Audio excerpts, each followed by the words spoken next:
Alright, today we're going to be doing a soil test. If you're wondering about the Heston inline videos, that's coming next still. I still got to sharpen those knives. I did order the parts for it, but today we're going to be doing soil test. I know a lot of y'all have been waiting for this. So we're going to pull these samples. I'll go over more on why we do this if you don't know what it is and what we're doing exactly later in the video. Right now I'm going to show y'all how to pull the test. Here. Pull it. Make sure you pull it right up. Dad's gonna pull the sample for us. You stick a probe, you can use a ditching shovel to skim the grass off the top and then pull some up.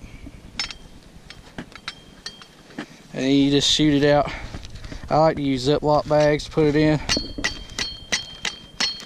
We have to pound it. There you go. You just squirt your sample out and they look like little tubes. Almost like turds. But you just pull those like that, and then you have to dry this stuff. We'll go over that here in a minute. Now when you're pulling these tests, you kind of want to go around your field and get a variety of the field. And you want to get your good, your bad, and everything in between, because you want an actual representation of the whole field. So when they mix the fertilizer, that way you get the right amount of rates.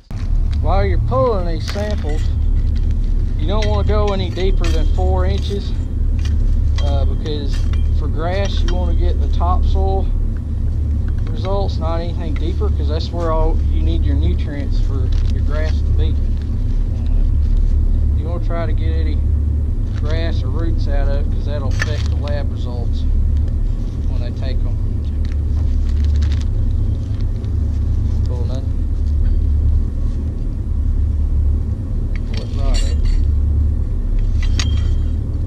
Like I was saying, you can use a ditching shovel to do this. This is what I used a ditching shovel last year, but I made this year because it's easier.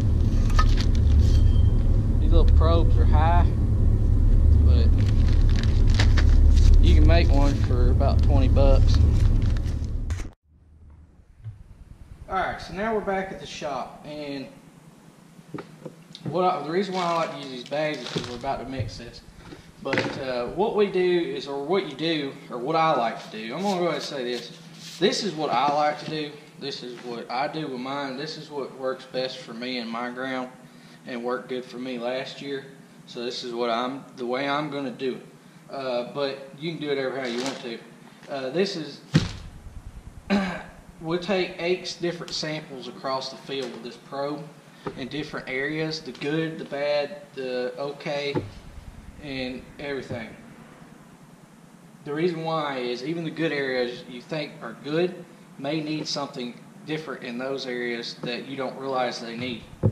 And you want to get a broad perspective. And then what you do is, what I do is I take these bags after I get all the samples in it, and I'll take, and this is why I use bags, and I crush up those samples that I pulled out of the ground and mix it all in this bag, and I'll mush it up till it's soft in here, and just crush them up.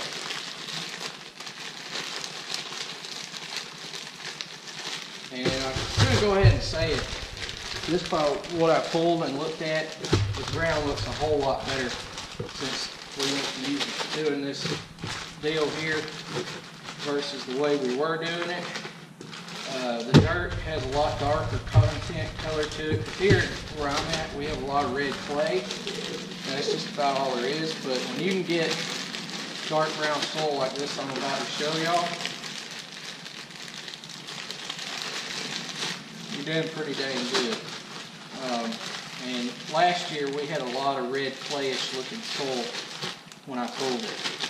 And this year it looks pretty dang good from what we did last year.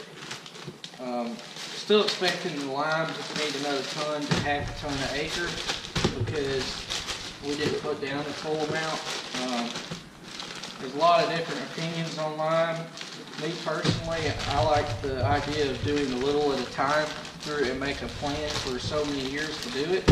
One, it doesn't break the bank that way. Two, you get a lot of heavy rains, it'll wash away. Some of it can, and you'll end up in your ditches or wherever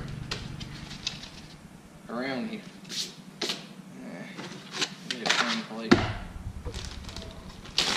Alright, so we're going to dump this in this tray.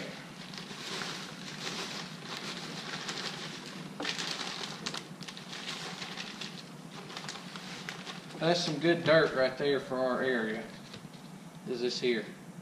This brownish look, dark brown look, like that. Last year I had basically just red clay in a lot of these pans, and that was due because we only put down nitrogen for several years there in a row, and we neglected the ground, honestly, and we shouldn't have. The other thing is with these soil tests, the reason why you want to do these, and let's get into this, is because you may put one thing down thinking it's going to help, and you'll not spend a lot of money doing that. Like, say you go in and you put down a lot of phosphorus. Well, you may have good phosphorus already in the ground without doing a test you don't know, and then you'll be actually needing potash or lime. And that's why you want to look at these, because you don't want to put more than you need of something, because you're just throwing it away essentially, and then you don't want to put less than you need, because then you're starving your ground. So it's good to do soil tests every year, so that way you know it's cheap.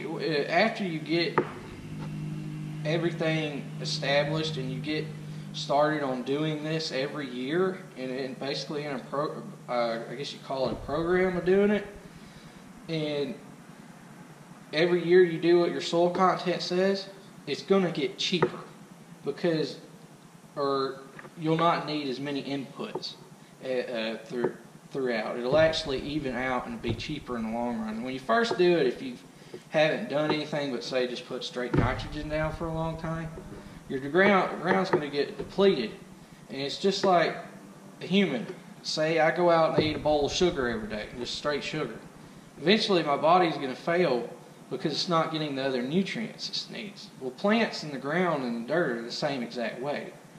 You can go out there and you throw straight nitrogen down, and what it's going to do is it just sucks up all the nutrients in the ground. Well, after a while, all those nutrients are going to be gone, and you're going to be left with broom sage, foxtail, different other crappy grasses that you don't want.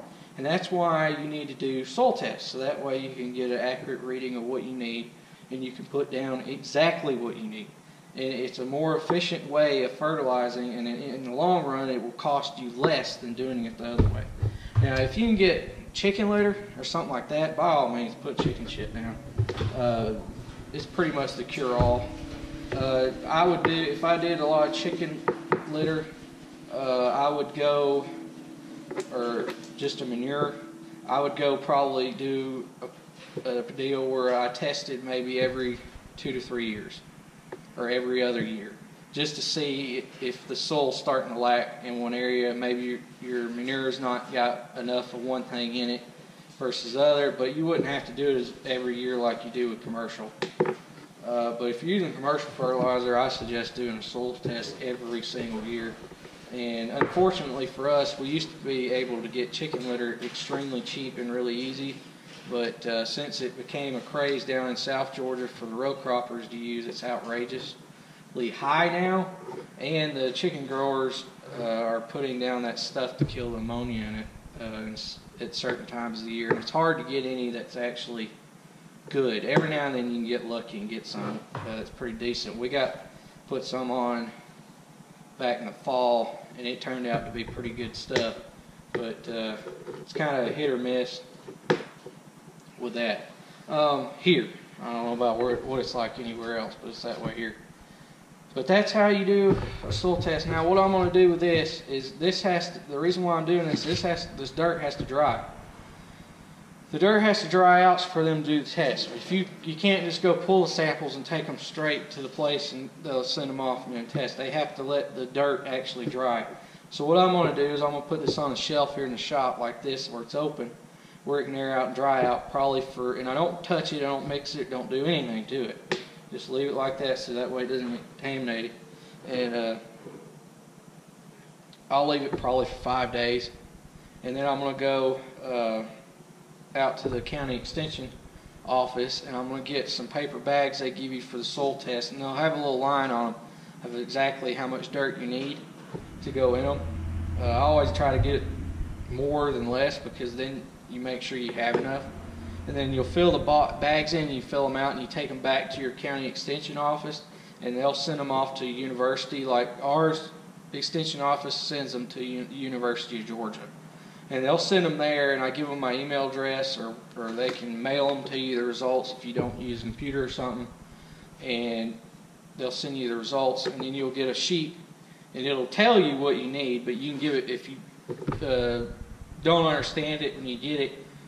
Like when we first got ours, some of it was a little confusing, but you can take it to your fertilizer guy, and he'll mix your fertilizer to what you need, and y'all can work out a plan.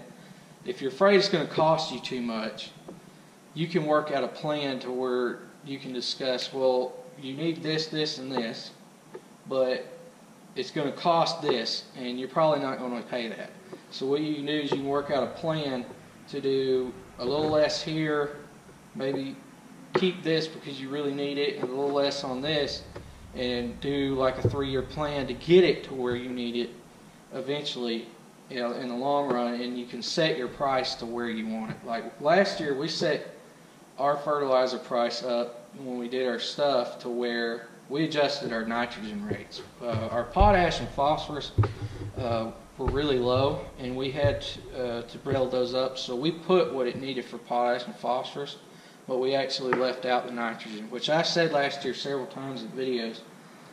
We didn't get quite the kick on the first cut that we were used to, but in the second cut you could really see the money coming back for the phosphorus and potash, because our second cut was far better than it was in the previous years, and that's the actual goal, because you want to keep each cutting to get your soil to the point to where it has enough nutrients to keep each cutting to where it's pretty similar. I mean, obviously it's going to get a little worse every year because you're taking more out unless you come back and put more fertilizer on, which we don't do. We fertilize once in the spring, and that's it. I wish I had a fertilizer wagon, and then when I cut off a field, I can go on and I can put like a light dose of nitrogen on the field to give it an extra kick to take off.